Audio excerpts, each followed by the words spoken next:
We are back. Brett Galli, Hondo Carpenter. Good to see you, buddy. There's no quarterback set here. Absolutely not. But we're back. 4th and 1, Michigan State recruiting, giving you all the insight on who's next on this field. There may not be a quarterback, Hondo, but we talked about the future last week in J. Rue Campbell. We're here another week, and you've got another quarterback you want to talk about. Yeah, a lot of people, Brad, they're not talking about a young man named Chris Durkin from Youngstown, Ohio. He's the Spartans quarterback for the 2014 class, so he's going to come in next year. We're still 2 years away from J. Rue. Let me tell you a lot about this guy. I'm stunned the way people are just forgetting about him. This guy reminds me a lot of Warren Moon. The way he plays the game, the way he makes plays. And here's what he does best.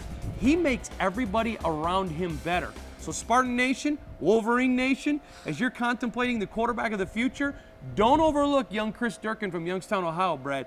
He's a Warren Moon type player that makes everyone around him better. I'm going to tell you this. Everyone talks about Damion Terry, and they should. Very talented young man.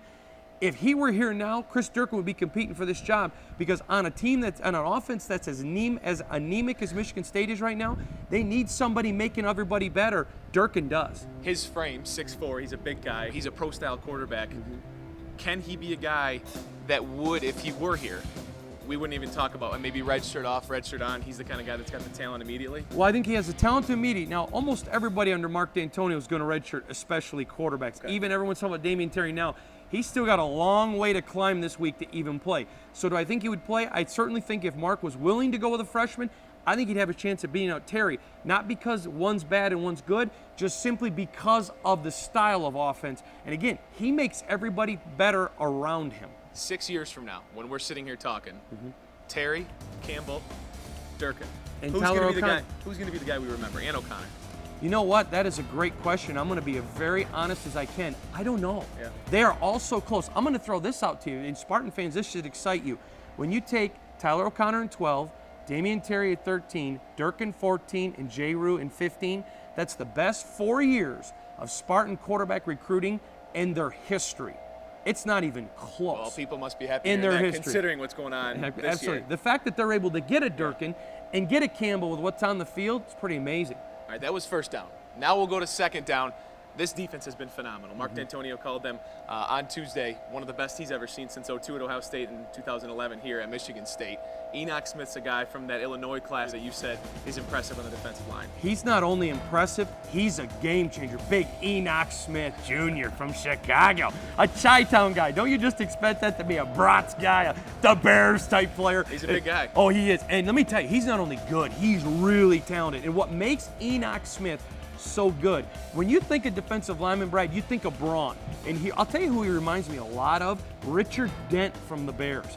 In the fact that, there may be guys faster than Enoch Smith, there may be guys bigger than Enoch Smith, but on that line, there won't be a guy on that line smarter than Enoch Smith. You're throwing out some Hall of Fame names here today. I know I am.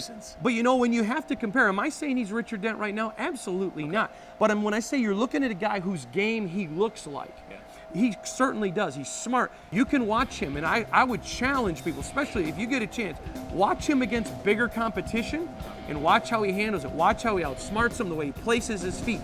Great technique. And you know this, one of the biggest reasons linemen struggle is because in high school, they're usually the bigger guy, right, and they can push guys around. He's just not going to struggle as much because he comes in already smarter. His technique is solid. His coaches deserve a big A+ for his technique. So he's already committed. Another guy, third down. I love commitment stories when they're like this one. Nick Padla, an offensive lineman from here within Michigan, gets smoked Friday night. Tough team he plays on. He's a star, 3-star type of player. Gets offered by Michigan State. Break down what happened from there. He's from Berrien Springs. He gets the phone call, and I mean, it's not even out of the Spartan coach's mouth, and it's yes, baby. It would have been like when my wife, if she would have asked me to marry her, I was not going to let that go. Luckily, she made me do it. Or if you ever meet Taylor Swift, Taylor, please. Come on. But you know what? Here's what I would say. He took it. And let me tell you, I had a lot of people, Brad, asking me, who's he remind you of? Hondo, what's he like? Here's a name, Joel Foreman, Big Joel Foreman. He was a captain at Michigan State. A big, brawny, corn-fed Michigan boy who's going to get on there and pound it. This was a great pickup for Michigan State. Plays guard now, can play tackle, said whenever he comes to Michigan State, he's a guy who can move around on the line. And he's the guy, Brad, he's going to pick up balls and he'll mix the Gatorade if he has to. He's just one of those guys. He's not too proud. I mean, all in the recruiting process, he said, I want to be a Spartan. I want to be a Spartan. Most coaches, if they know that, they'll slow play a guy. And they didn't with him. They knew that he knew what he wanted. This is where he wanted to be. 4th down. I'll leave this one up to you. There's a lot going on. Commitments, visits. What have you got for us? Tidbit this week. I'm going to give you a couple of things. We know R.J. Shelton. They broke the red shirt, wide receiver last week. That's a big deal in this program. Darian Hicks, another true freshman at cornerback. Can you imagine? That's a tough position to play. I think what you're seeing with this Spartan team is you don't see a lot of guys play who are redshirting. I still will be shocked if Damion Terry plays on Saturday. I'll be shocked because of Mark D'Antonio. But I'm going to say this. What we're seeing from these young guys, and R.J. Shelton and Darian Hicks, is playmaking abilities. The Spartans understand they've got to get playmakers on the field. They've got to get guys who have some spark and some guys that can do anything. The fact that Darian Hicks is even on the field with that defense is amazing. But with R.J. Shelton, they're going this week to try to incorporate him somehow, some way. A 10-6 100-yard guy, or I guess it's 100 meters in track. As you can tell, I've never been anywhere near a track field other than to watch somebody. You're a shot put guy. Yeah, I'm a shot put guy. But they're going to try to do some ways and create some ways to get his speed in the game. So make that our 4th down. We'll do a combination here of including a current freshman, but let's go to the extra point because so many people are going to talk about Damion Terry throughout this week, and it's not going to stop. He is talented, but you and I both really believe he's not going to see the field. Nope. Don't expect him to see it. You still got Tyler O'Connor there. A young man only had 2 possessions in his entire collegiate career, and a young man who could have went just about anywhere that he wanted to see. There's too much blood left in that turnip, brother. They got to see what's there, and I don't think they have. I will be stunned.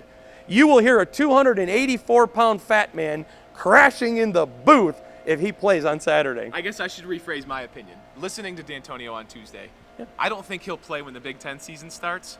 I think he's so apprehensive to get him on the field.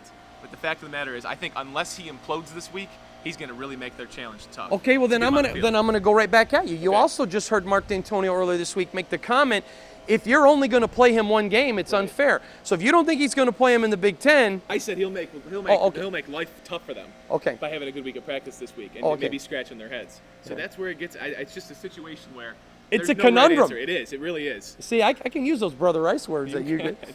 You can. Hondo Carpenter, Spartan Nation, your inside source for all Michigan State recruiting. He joins us every week on WXYZ.com. 4th and 1. Hondo, thanks as always, man. Thank you, brother. Find him on Twitter. Find him online. We'll be back here every week.